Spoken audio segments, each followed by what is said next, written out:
guys been? Good, Karthik. How are you? It's been a long time. Yeah, it's been some time. I'm good.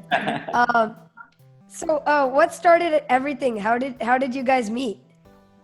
We meet, and that was like Yeah. almost 10, 12 years ago. 12 years ago. Yeah, 12 years ago. Yeah. Via dance itself. Mhm.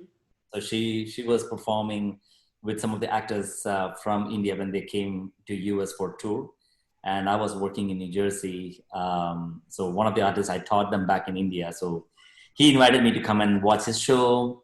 So I went, she was there, we met, the rest is history. Yes. Mhm.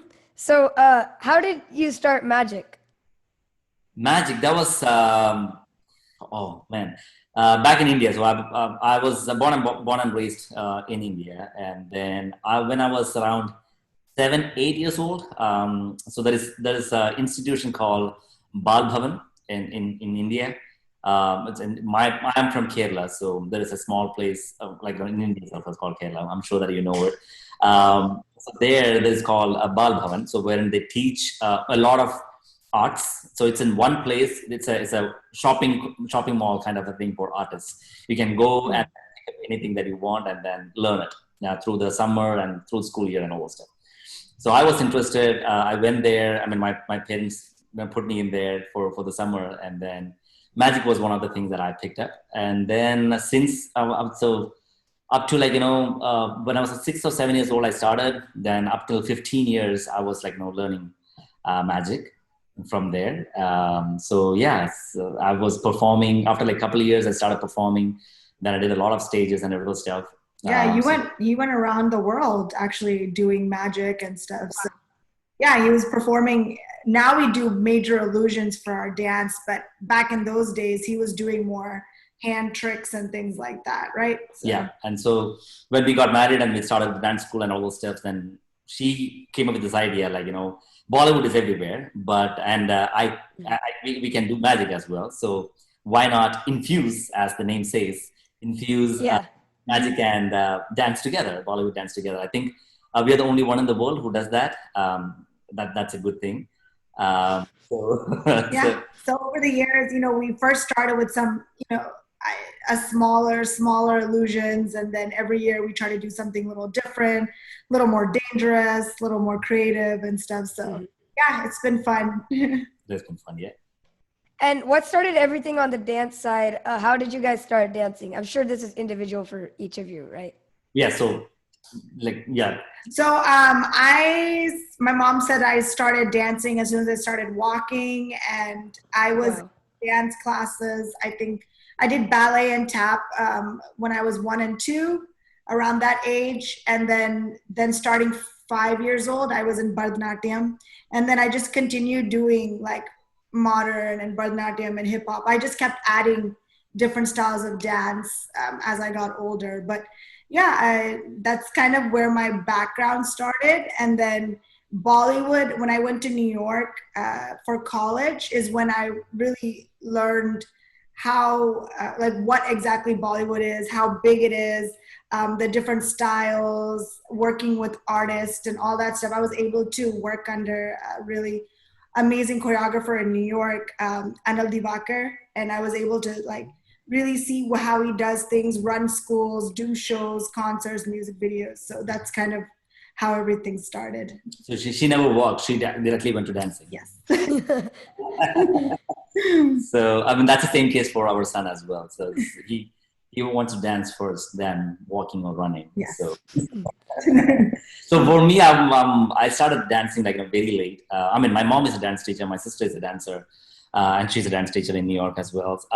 But I didn't start dancing till I was 2021 kind of a thingy. I've been Wow. seeing dance and then enjoying some of the dances, but never was a big fan of dance or dancer kind of a thingy. But then when it is time for me to dance and also because I was doing magic show, all the dance shows my mom was doing. So I was there as a breaker for all the dancers for them to get rest. I will go and then perform magic and then come back and then they will dance. It was it was a system like that. But then my mom is anyway you're coming, anyway you're performing your magic, then why can't you dance as well? Then I was like, maybe a good idea. So let's start off. So then I started slowly, and then picked it up. And so, how did you guys go from the dancing side more into choreography? Was there like a transition? Yeah, so when for I can talk about myself because my mom has a dance school and all those stuff. So when I started dancing and all those stuff, so um, when the students, new people come in for the team, I used to teach them all the repertoire that we had because whatever I learned, right. And then when the new song is in the environment, so my mom says, okay, choreograph it. So I try to choreograph that one. So then she would say, like, do it this thing that way and all those steps. So that we will do that as well. So it just picks up, and then I started choreographing. Then when I came here, I choreograph, and since my mom is in the industry itself, so I had the chance of choreographing some of the artists and all those stuff. So it grew on that. I was performing and choreographing, and then coming here, then we started the dance school, and then yeah. So for her, I think she started choreographing when she was very young too, right? Yeah, I started choreographing first for like my cousins. When I moved from Miami, I was born in Miami, and then I moved here when I was 10. And then we would have a lot of local programs and things like that. At that time, there was no Bollywood choreographers. All we had was our Bharatanatyam teachers or our, ballet and all those things. So anytime we wanted to do any kind of film dances, we had to kind of do it ourselves. And we didn't, at that time, YouTube wasn't this prevalent. You didn't get music videos right away. So yeah, I just made up stuff, and it was fun because it was for my cousins and my family. No one was like, oh, that's bad or that's good. They just did whatever I kind of taught them. And then as the years go by, then I started learning what's good choreography, what doesn't look good, and how to find the latest music and all that stuff. And then, I've just been choreographing like for so many years. Yeah, Tina is always up to date with stuff. I mean, I wouldn't know the new trends and all that stuff. She's the one who picks up the music because she knows that she's always in trend with the current stuff. Choreography, be it dances or be it songs, she's up to date on that one. So when did you guys get the idea to mix magic and dancing? I think Mrs. Tina got the idea, but how did it come? I mean, it didn't really, we were just trying to think. So actually we were hired for nurses conference. They had this national convention here in Houston. I think it was 2011. 10, 11. Yeah, 10 or 11. 10 or 11. I can't remember now. But and so they asked all the dance schools to do kind of like a production or some kind of show, and and that was one of our biggest performances at that time. We had just started Infused together, and so I was like, this is a really great opportunity to like make sure that we as a school stand out, and people can say, okay, that's Infused, that's their stamp, because so many dance schools were performing at the same time. So we were like, we need to stand out. I was like, you know what, let's try something different. You're a magician. Let's go ahead and let's do an illusion, and he was like, I've never done illusions before. I'll have to figure it out. And then I'm like, yeah, we have the time now, because we were just newly married. He was still not having a full-time job. And we just had the dance school, and we were both very young. So we were like, let's just do it. I'm still young. Yeah. I was like, okay. But so we were like, we have the time, let's figure it out. And yeah, we just researched, and Kieran had some old magic contacts and stuff like that. And, Yeah, because back in India, when we were performing, I was performing magic and all that stuff. The main thing was the tricks. The illusions is the next level of it. So it's mainly hand tricks, and then everything related to cards and the balls and all those stuff, right? So it was more of a conjuring act and all that stuff, not actually illusion. So when I came here with the dance on the stage, if you were to do a small magic like that, nobody would see it. It has to be an illusion. So we have to come up with an illusion. So every illusion, we cannot just put it into the dance. We have to have a storyline and everything. For the Nessus convention, then we came up with a storyline about India, and then different cultures, and then different issues in India, and they're all trying to put the what do you call Bharat Mata into the entire stuff, and then she escaping from it and all those stuff. So well, we did that illusion, and then it was well welcomed, and then that's what we Yeah, thought. everyone was really like surprised. They're like, "Oh, we've never seen that before." So, and no one was expecting it, and it was one of our first times doing it live. So we were like, "Okay, I hope it works out." Because the thing is, when you're doing illusions or magic with a dance, we have a very specific amount of time we have to complete it, because it's not the end of the dance. Like, it's like we'll do the trick and then we have still more dances to do. So it's like, if the trick is not completed in that amount of time, we're in trouble, you know? So, be it safety, or, be it, we're not going to be able to finish the dance. So it takes a lot of practice and coordination with all the dancers. The dancers become magic assistants suddenly too. So it's a lot of teamwork, and yeah, it's a risky one. It's tough to do, but we can pull it off with the practice and then the determination from everybody. I wouldn't say those who are helping with us as assistants per se, but they're also artists on the stage, right? So they are the main one, be it her, be it any dancer that we are doing. They're all artists in that sense, and they have to understand the timing and all those stuff. So it's definitely, as she said, it's a teamwork. Yeah. I was like, there's a lot of yelling and shouting as we're putting it together, but it eventually always ends up looking good. So. Yeah. So you guys started the company before you were doing illusions. So what was it called before it was? So we started in 2010, and then the convention was in 2010. Yeah, October, I had started it like in 2009, but it was like just in my parents' house. I just had few students.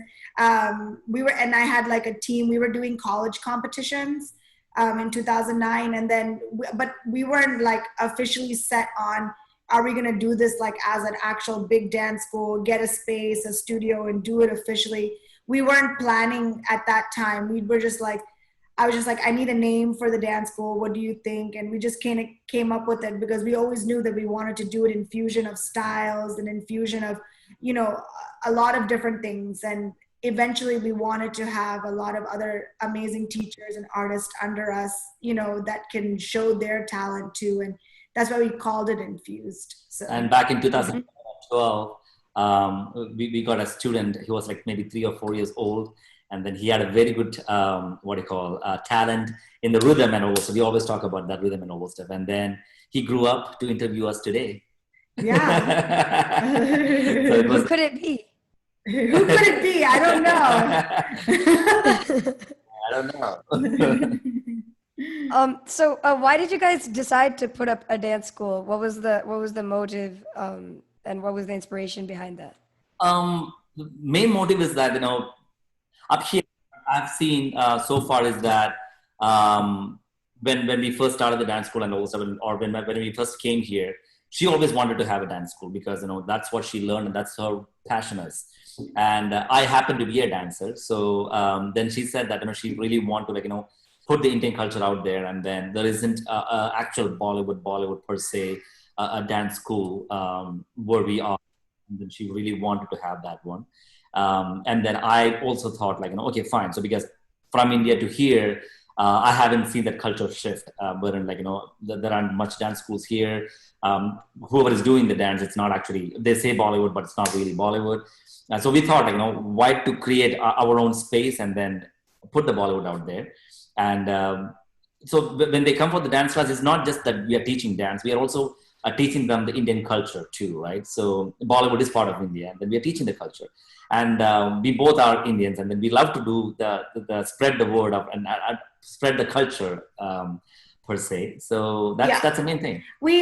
For us, Bollywood is just not Hindi songs. Like India is a huge country with a lot of languages, a lot of different styles of dance, be it folk, be it what classical forms. And so we really want to make sure that, as much as we can, learn as much to teach everybody different styles of Indian dance, because that's really what Bollywood is. It's film culture in every single part of India. That's what, it's really important that everyone learns everything. Yeah, and most of the people just knows Bollywood means Jeho, right? So that's all most of them know. So there are more to it than just a Jeho.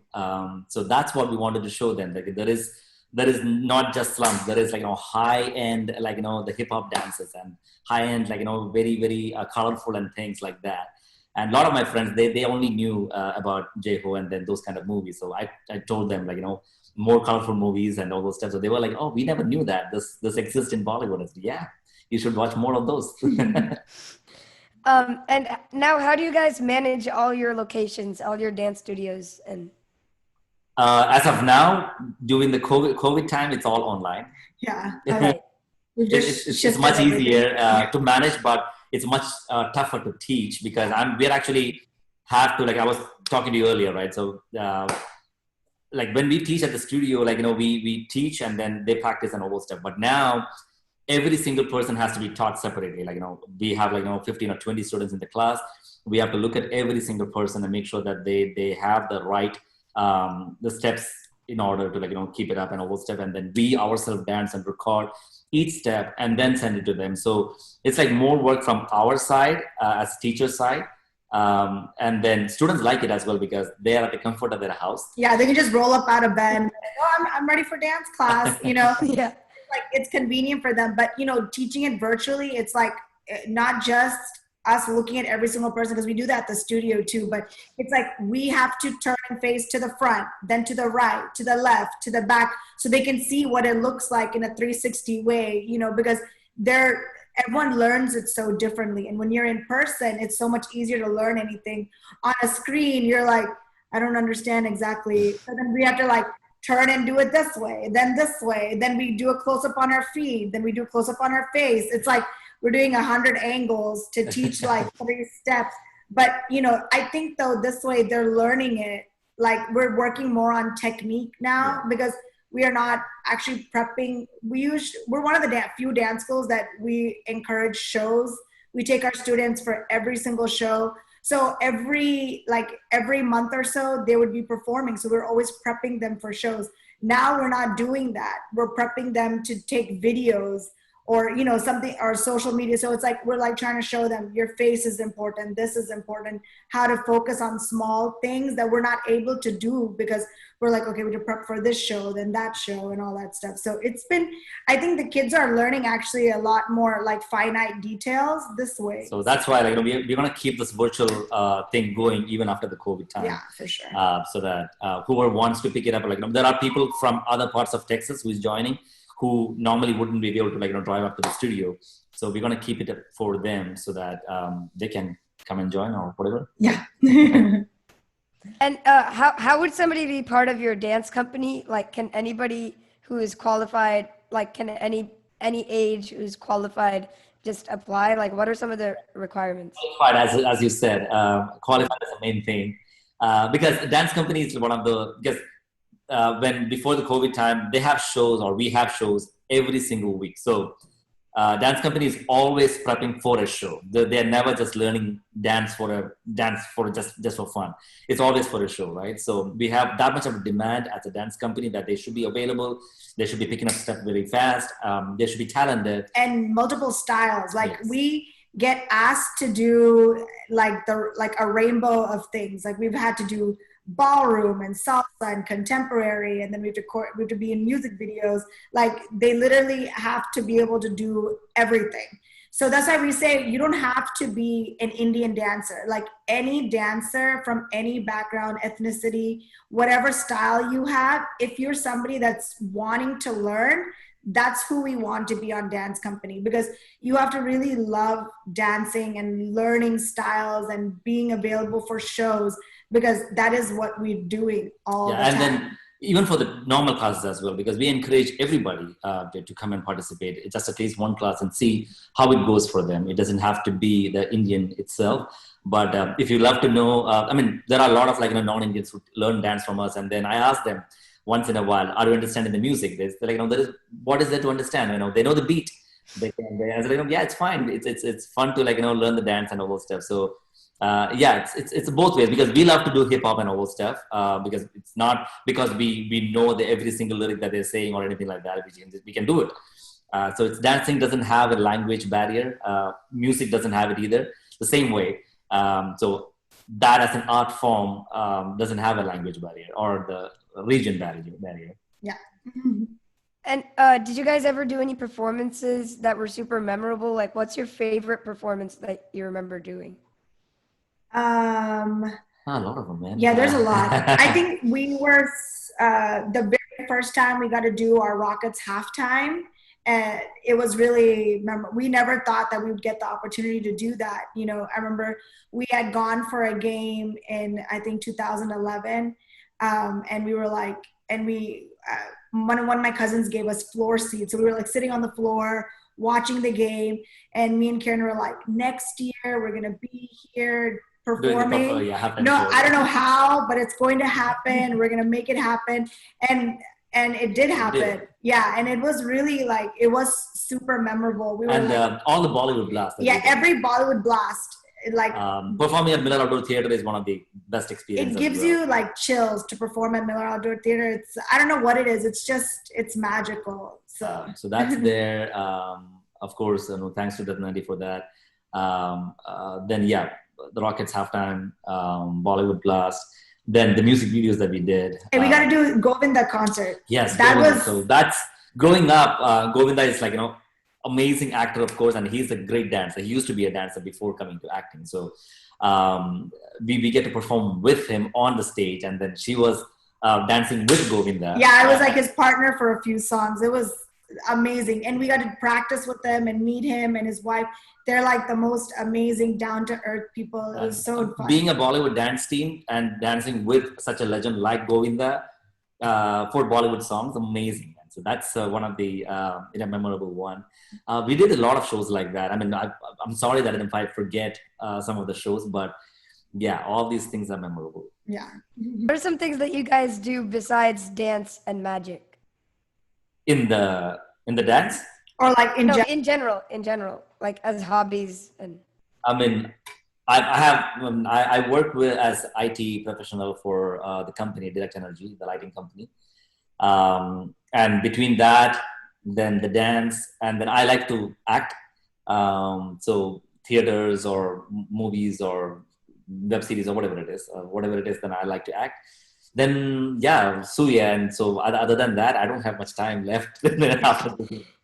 Yeah, I love to work out. I'm always finding new things. I like Pilates and yoga. I do aerial, whatever I can learn and try something new. I love doing that. So that's what I do on my free time. And then she promotes fitness on it because we have a fitness section in the Infused as well. So as the name says, just not the dance school, it has a fitness section as well. And she runs that too. And then as much she likes to do the fitness, she likes to promote it as well. So she takes the time to get in more clients and make sure that everybody is healthy in that way too. Yeah. Anything you want to say for businesses that are just starting? Like, what is your advice for new coming dance companies? The service is the main thing, right? So when we opened up dance school and all stuff, right? So for us, the main thing was serve the customer in a positive way, and then do more than what they give us, right? So yes, there is fees and everything, but we have to provide more than what we actually have. So every service, every single people who is opening a small business or a business, I would say, provide more than what you're getting. So for us, of course, the dance is the main thing, but we teach them discipline. We teach the students how to work in a group. We teach them how to be committed to something and all that. So it's all part of that dance culture or the entire culture that we provide. Yeah. And then when we work with a lot of wedding clients, first dances, family dances, and maybe when we talk with them and have a consultation, they'll be like, we just want to keep it really simple. We want to do this, we want to do that. And they have a very specific idea. And then we try and make sure that we get to know them, and like their likes and dislikes. We customize everything. We don't teach the same choreography to any two people, even if it's the same song. I think we've choreographed some of the same songs like 5 or 6 times, and every time it's super different versions. It's very customized. We want to make sure that they love it and it works for them, because dance is about a performance. So it's like, if we cannot provide choreography for you to look good, then we're not doing our job. So I think that's, like you said, service is really important. And I think also you have to be willing to work hard. Anyone who runs any kind of business on their own, you have to know that your social life will be put on hold. Like you have to make sure that you're okay for that sacrifice. Because when we started up dance school, the first 2-3 years, we did every single show in that happened in Texas, I would say, and mainly Houston. So we didn't skip anything. We went in. When we would beg people, Wow.